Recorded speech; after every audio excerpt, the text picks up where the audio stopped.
Uğurlu olmaq istəyirsənsə, sən bir canavar olmalısan. Cəmiyyət isə sənə deyir ki, zərərsiz və mehriban olmalısan. Rəqabət instinktini boğmalısan. Qalib gəlməyə çalışmamalısan. Aqressiv olmamalı, çox irəli getməməlisən. Təvazükar olmalı, ikinci planda qalmalısan. Bütün bunlar yanlışdır. Sən canavar olmalısan. Həqiqi bir canavar. Amma eyni zamanda öz canavarına nəzarət etməyi öyrənməlisən. Mən həyatda çox mehriban və uğurlu insanlar tanımışam. Və onların hamısı çox təhlükəli insanlar idi. Onlara toxunmaq yaxşı fikir deyil. Çünki zərərsiz insan mehriban ola bilməz. Həqiqətən mehriban insan bu təhlükəli, amma bu təhlükəni ixtiyarı ilə cilovlayan insandır. Qadınlar zərərsiz kişiləri sevmirlər. Onlar onlara lağ edir, onları əhəmiyyətsiz sayırlar. Qadınların istədiyi bu təhlükəli, amma eyni zamanda mədəni kişilərdir. Onlar belə kişiləri nəcibləşdirmək, tərbiyələndirmək istəyirlər. Sanki gözəl və canavar nağılındakı kimi. Əgər sən zərərsizsənsə, sadəcə zərərsizsən. Sən mehriban deyilsən. Sən bir dovşan kimisən. Və dovşan heç vaxt həqiqətən yaxşı ola bilməz. Çünki onun bacarığı yeganə şey yeyilməkdir. Burada heç bir yaxşılığı yoxdur. Amma sən canavarsansa, lakin özünü canavar kimi aparmırsansa, onda sən əxlaqlı insansan. Amma yenə də canavarsan. Və bunu heç vaxt unutmamalısan. Canavarın yaxşı nümunəsi Harry Potter'dir. O mehribandır, həssasdır, amma eyni zamanda çox təhlükəlidir. Onun içində biraz pislik var. O ilanlarla danışa bilir, qaydaları tez-tez pozur və öz sehirləri ilə zərər verə bilir. Amma onun qaydaları pozmaq üçün səbəbi var. Əgər o həmişə itaətkar və zərərsiz olsaydı, heç vaxt yüksək məqsədlərinə çata bilməzdi. Canavar bu çox yayılmış mifoloji obrazdır. Və bütün qəhrəmanlar, bütün uğurlu insanlar dərəcəsindən asılı olmayaraq bir növ canavardır. Qəhrəman canavar olmalıdır, amma idarə olunan canavar. Spider-Man də belədir. Mehribandır, amma təhlükəlidir və bu psixoloji baxımdan çox düzgündür. Əgər sən təhlükəli biri kimi düşünə bilmirsənsə, onda sən təhlükəli biri qarşısında tamamilə acizsən və sistem qarşısındadır. Ona görə güclü xarakterli, təhlükəli insanlar uğur qazanırlar. Mən bunu məktəb illərində müşahidə etmişəm. Mən görürdüm ki, bəyəndiyim xarakterə malik olan uşaqlar çox vaxt məktəbdən çıxarılırdılar. Onlar daha sərt idilər. Qaydalara əməl etməkdən bezmişdilər. Onların xarakteri qaydalara sığmırdı. Belə insanları məktəbə atıb net platformalarında işləməyə ya da biznes qurmağa başlayırdılar. Bəziləri düşünə bilər ki, zərərsiz olmaq bu təhlükəsizdir.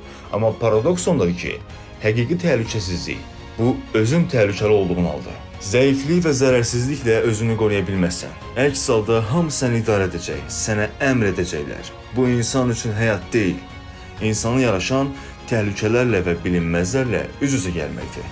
Ancaq belə olduqda sən həqiqətən qorunmuş olursan.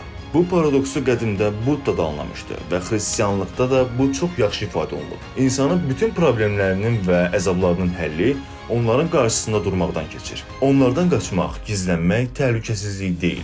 Amma çox az adam bunu anlayır. Çünki bu tamamilə paradoksaldır. Ona görə də uğurlu insanlar daha da uğurlu, güclü insanlar daha da güclü olurlar. Çünki təhlükə və bilinməzlik qarşısında dayanmağa hazırdılar.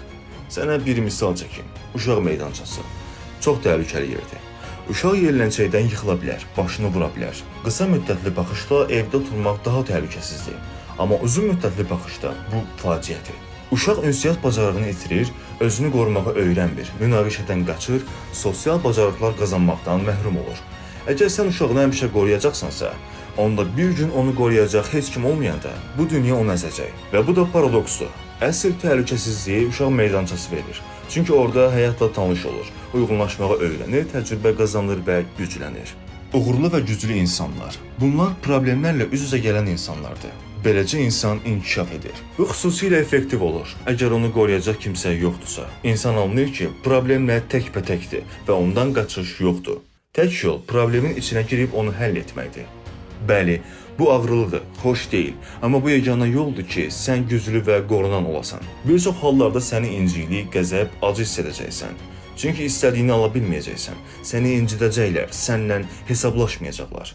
Əgər bu hissləri müşahidə etsən, görəcəksən ki, onlar sənin içində çox qorxulu və qaranlıq düşüncələr doğurur. Hətta sənin bu düşüncələri etiraf etməyə belə cəsarətin olmayacaq. Amma məsələ burasındadır ki, əgər bu aqressiv hissləri, impulsları və xəyalları öz xarakterinə inteqrasiya edə bilsən, onda sən özünü yenidən kəşf edirsən. Sən güclü və təhlükəli bir hissəni ortaya çıxarırsan. və bu çox faydalıdır. Çünki sən təhlükəli ola bilirsənsə, çox zaman buna ehtiyac da olmur. Və unutma, əslində pisliyi zəif insanlar törədirlər. Məsələn, çox vaxt təcavüzkarlar zəif kişilər olurlar. Bu çox yayılmış haldır. Çünki belə zorakılıq gücdən deyil, zəiflikdən doğur. Bu səbəbdən öz qəzəbinə səmimi yanaş, özünü müşahidə et. Sən əslində kimsən? Tanı, problemlərdən qaçma, onları həll et və həyatına tam məsuliyyətlə sahib çıx.